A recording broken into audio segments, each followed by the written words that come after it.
Hi everyone.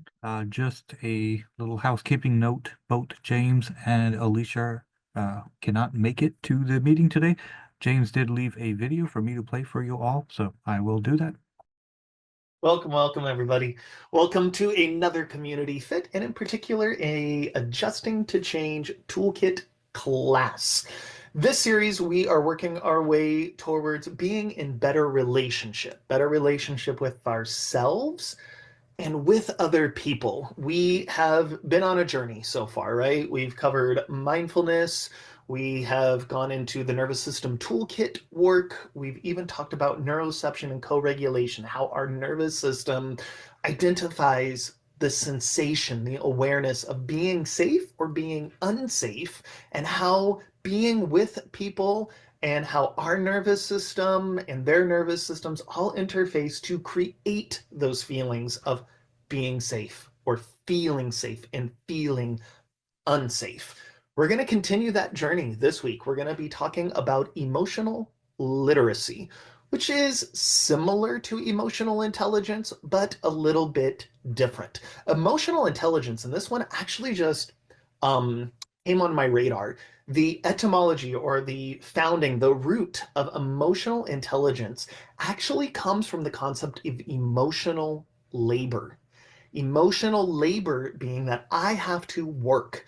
It is my responsibility to do something, to adjust, navigate, mitigate my emotions and your emotions so that we can find some sense of common ground or neutrality to live in, which has its time and its place. Emotional literacy is something similar and yet vastly different. Emotional literacy is about making space to understand what is it that I'm feeling, what is it that you're feeling, so that we can have some more clarity. It is not about managing something per se, although once you understand it, then you can start managing it.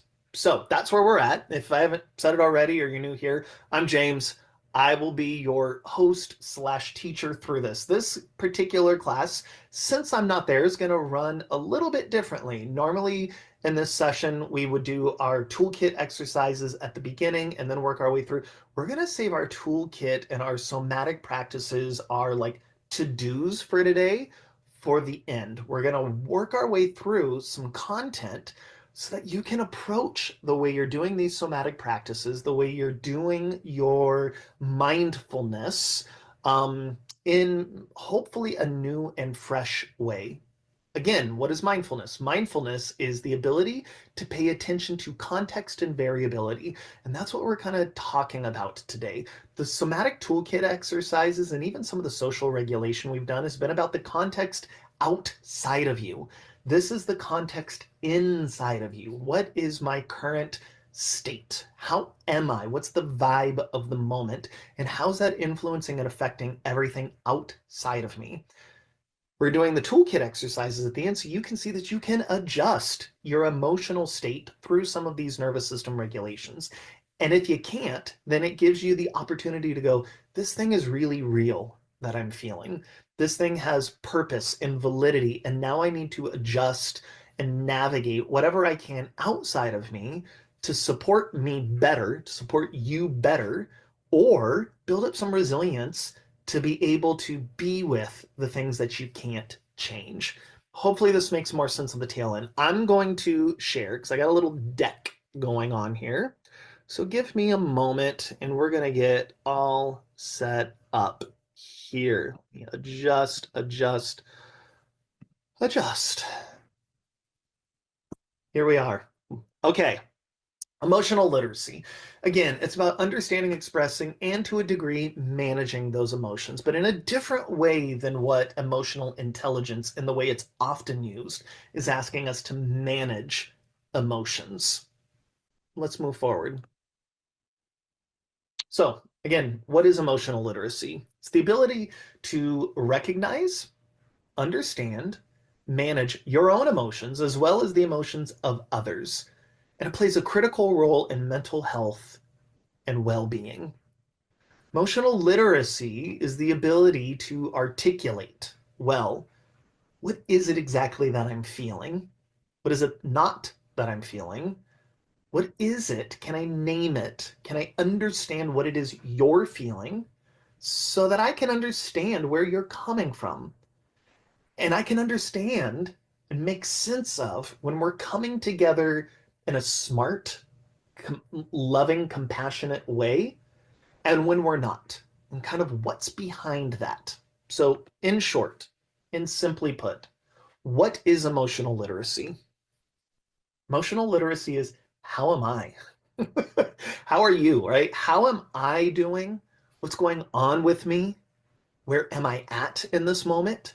Am I happy, sad, mad, other? What is it that I'm feeling inside? How am I doing in the moment? It is also, how are you? How is she? How is he? How are they doing in this moment? What is going on with them? Things that they're articulating, and maybe things that I'm kind of picking up on that they are not articulating. Because that is the beautiful thing. That's kind of what we covered with co regulation last week. Our nervous system is designed to pick up on milliseconds of micro information.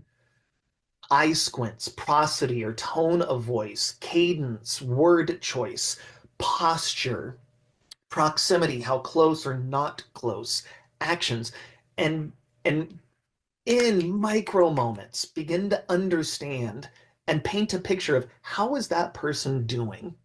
It is exactly why you can walk into a room and just get a gut feeling that that person is in a good mood or not in a good mood. Emotional literacy takes that gut instinct and asks you and invites you to make more sense out of it, to begin to understand what it is that's going on.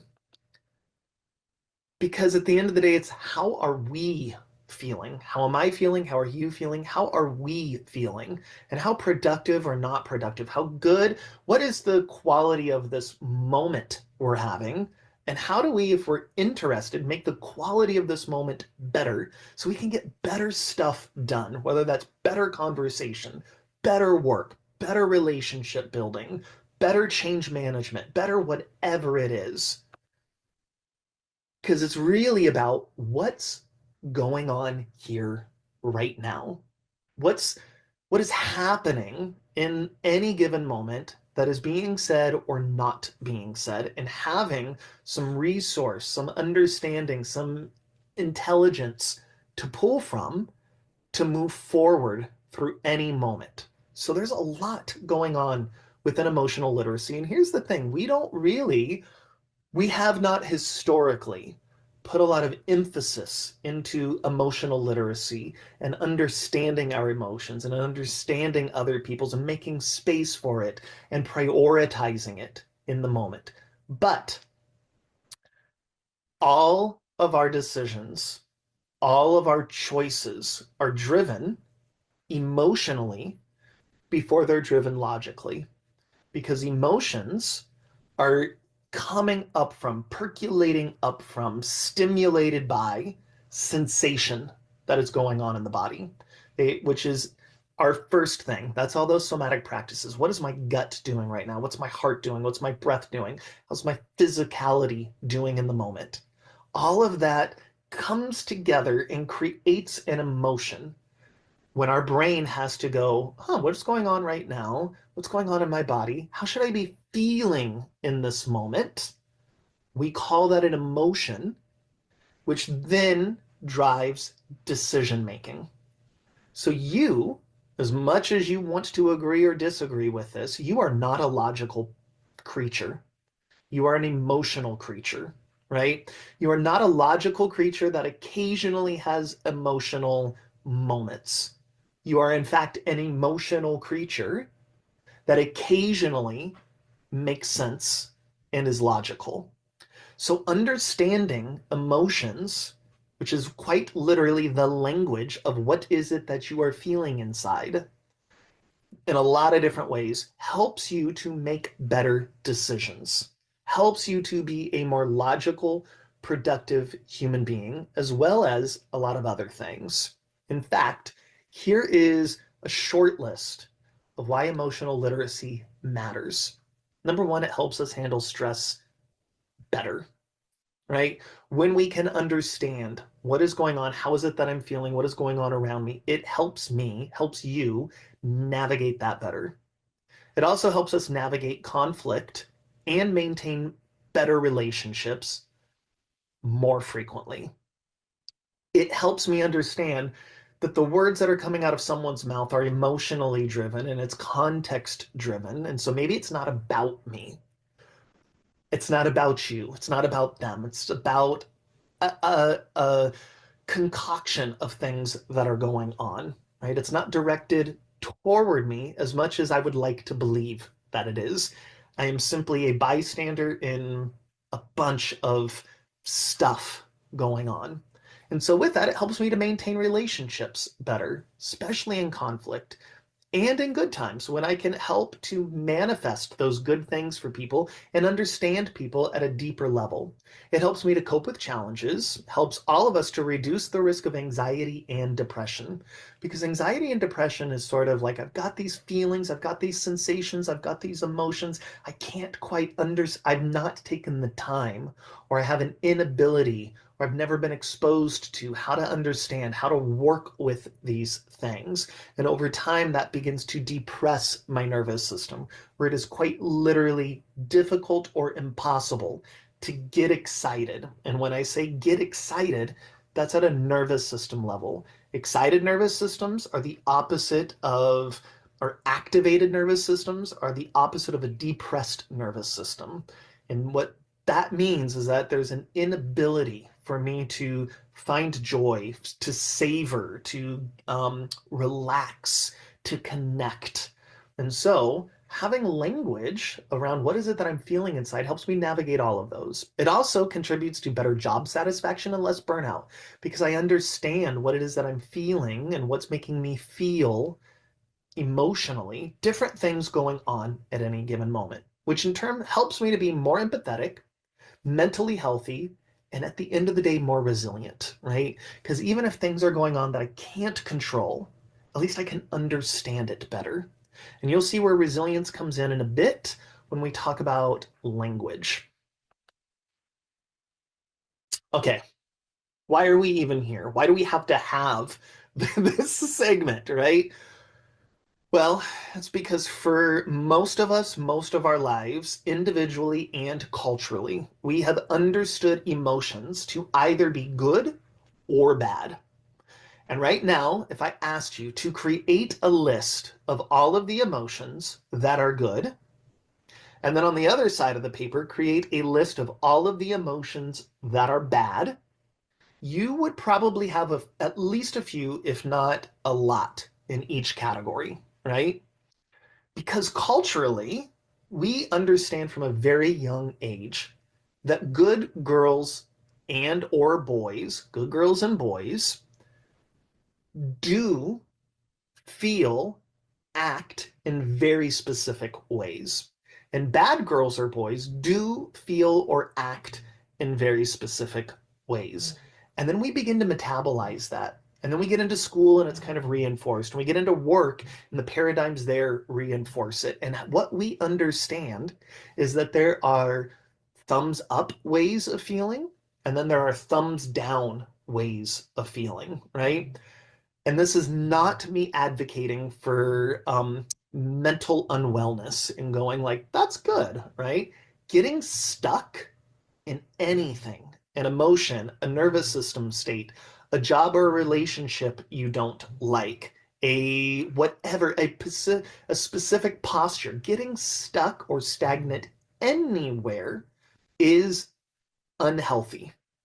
Having access and capacity and an understanding of multiple emotional states, multiple postures, multiple ways of being in relationship, and then deciding and picking and choosing and navigating and moving through with some element of fluidity is, in nature, a more healthy way of approaching aliveness. What does that look like here? Well, prioritizing something as good or bad, this emotion is a good one to have, this emotion is not a good one to have, is not helpful in any sort of way.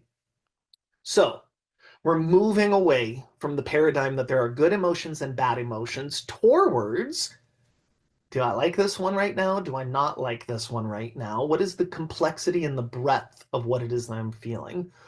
On the emotional spectrum, can I understand what exactly it is that I'm feeling? Can I contribute more language? And can I understand that there is complexity within emotions, right? You infrequently just feel bad, right? You infrequently, let's even just pick happy. You infrequently just feel happy. You might be happy and excited, happy and relaxed, happy yet nervous, happy and also a little bit sad, happy and jealous, happy and have a little grief over something, right? That there is complexity within all of the human experience. And so emotional literacy is an invitation to explore what is the nuance of whatever it is that I'm feeling, you're feeling, we're feeling together, because what is actually really going on in any given moment. So let's take this into some research. This research was done by Brene Brown, who is a researcher and sociologist, book writer, and the majority of you probably know who Brene Brown is. Well, she and her team did a research study with 7,000 participants.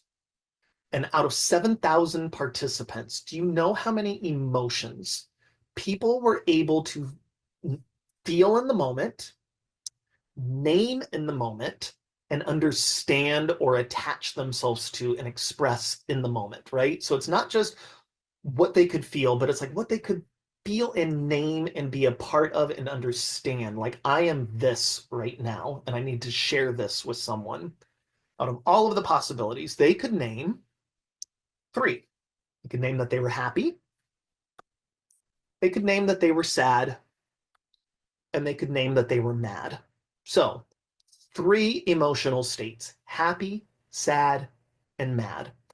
And I think if we, again, 7,000 participants, that's a pretty big research study, that most of us can understand that, right? Like, I know I can name and share when I'm happy. I can spot when someone is happy. I can spot when someone is sad. I can know when I'm sad, and I can spot when someone is mad. But the breadth of possibility is so much bigger. If we only have a happy, a sad, and a mad bucket, where does something like grief or relaxation or jealousy or spite or awe or fear, being afraid, or indifference, is that a happy feeling? Is that a sad feeling? Or is that a mad feeling? Or does it not quite fit into any of those buckets? And this is just a very, very, very abbreviated list of possibilities of things you might feel on any given day and definitely throughout your lifetime. In fact, and I have to write this down because I can't ever remember them, research has shown us that there are at least 8 distinct categories, or what we would call here buckets. How we have 3, they're not even all on the list, right? You have not 3 buckets, you actually have 8. The 8 buckets or categories are anger, fear, sadness, joy, disgust, surprise, trust, and anticipation. Those are the buckets or categories. At least 5 of them are not even on this list here. And how we have stuff like grief, relaxation, jealousy, spite, disappointment, all of those more spectral or nuanced sensations and emotions, there are not just these handful here. There are a guesstimation of approximately 34,000 different emotions you can feel in one way or another at any given time. Those 8 categories on a spectrum, when they start to interplay with each other and there's intersections there, it becomes 34,000 different emotions. And yet, most of us can only name and acknowledge 3. What being able to name and acknowledge an emotion does is allow us to move through it a lot quicker. It allows us to heal quicker and better from things we would prefer not to be feeling in any given moment.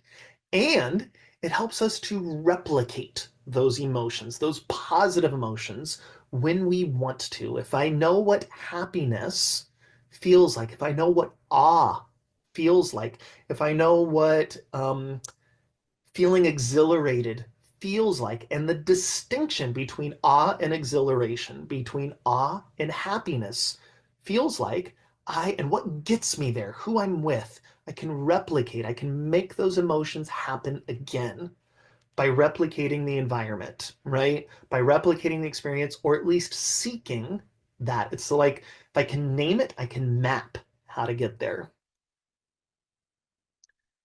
Because language does a lot of things for us at an emotional level, right? I said it at the beginning that emotions are how we understand internally what it is that I'm feeling in my body. How's my gut behaving? How's my breath behaving? Right? It's like those are the raw ingredients that when they're put together, they become the recipe for happiness versus sadness or awe versus grief, whatever that looks like. So language helps me, helps you, helps all of us to communicate what it is we're feeling inside. But this is more interesting to me. Language helps us to shape what it is we're feeling. If I have access to more vocabulary, if I have spent time trying to understand, right, I can replicate whatever it is that I was feeling before. If a moment brings awe to me, right, where I'm uh, aside from myself, my breath is taken away from a moment. Art museums, big sweeping vistas, relationships, roller coaster, whatever it is, that awe moment. I just know I got to find more of that. But if I don't know how to name that thing, I don't know how to replicate it, and I don't have the ability to shape how it is that I feel. I never get to be the driver behind the car of my emotions. And this becomes really, really, really important, right? At some point in our lives. Because I'm sure at least one or two of you right now are like, this is great, James, but I've made it to however old I am, however deep into relationship I am. I have a family, I've got a job, and I've made it this far without having to do the work of emotional literacy. Why should I care now? And the question is often, how's that serving you? How is not understanding how you're feeling serving you? How is not being able to, in a very nuanced way, understand other people's emotional states? How is that serving you? We spent a lot of time, especially in our young lives, especially as young boys and girls, and then young adults, young professionals, kind of trying to fit in, trying to categorize and be the good and not feel the bad. And at some point in our lives, we realize that's not enough anymore. That's not serving me. Maybe you feel depressed or sad or anxious or overwhelmed or burnt out or missing relationships or confused by things. What this is giving us is the possibility to discern a little bit more. How do we get there? Great, James, I'm bought in. I want to buy it. How do we get there? At the end of the day, to kind of understand emotional curiosity, you have to get curious. What is it that I'm feeling? What is it that they're feeling? How do I understand that? What words are there? And we've kind of practiced this with some of the mindfulness stuff where we have the capability of practicing it in the body. We have the capability of asking questions and discerning. This is when journaling activities come in really handy. This is where reading and being in conversation with people. This is where traveling, getting out and exploring helps open up the world. Watching better movies, reading rich books, going to art museums, having your breath taken away, going on hikes, like getting curious about what makes me feel certain ways and beginning to understand that, right? Now, we I've been practicing getting here for a while now. Where do we start with curiosity? Well, focusing, experiencing, and sharing. What is focusing? Well, that's some of the mindfulness stuff we've covered. And it's when we turn that mindfulness inward.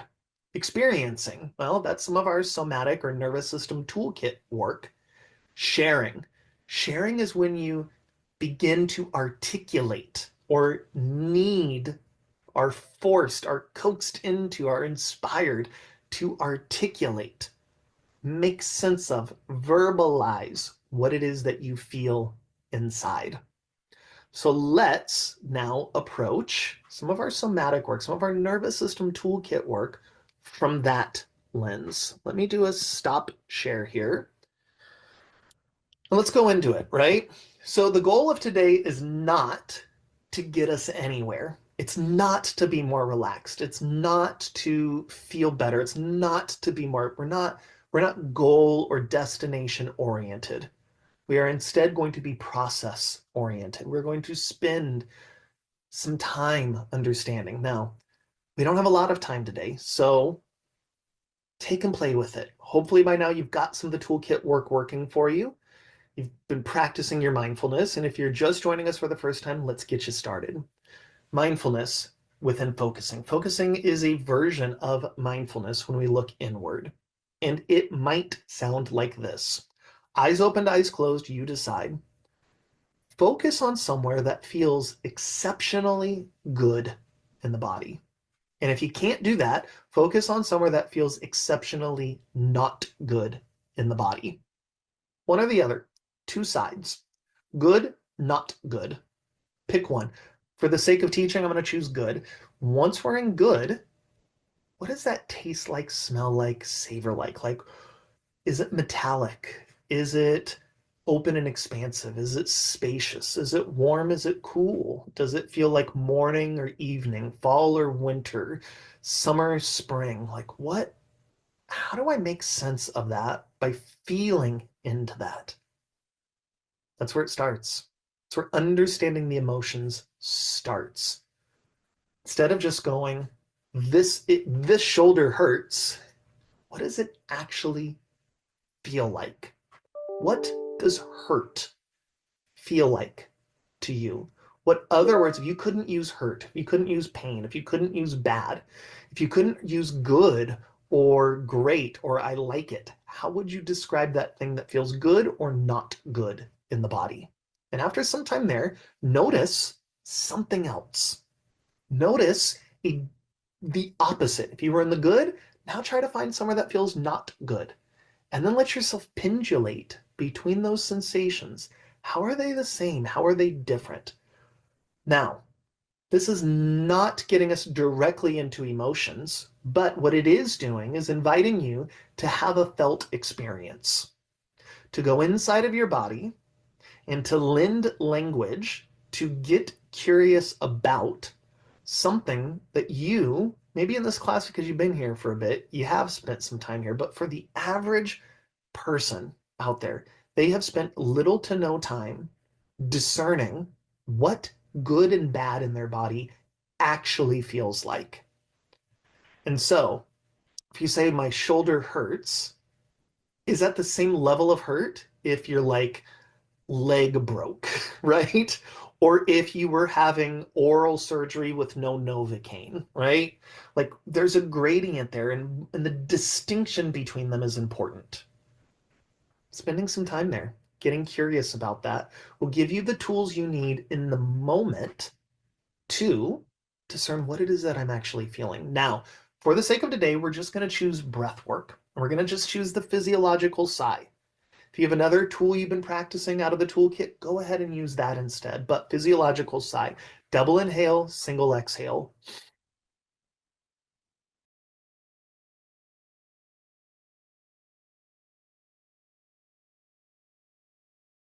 Three more together. Inhale, inhale, exhale.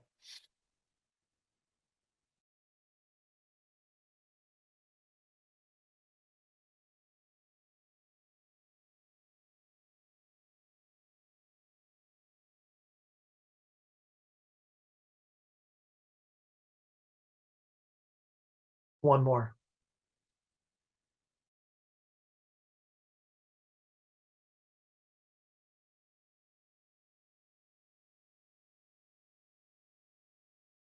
Go back and notice the thing that felt good or the thing that felt bad. We've changed context. That breath work changed something. So there's possibility of variability in there. That's mindfulness, context and variability.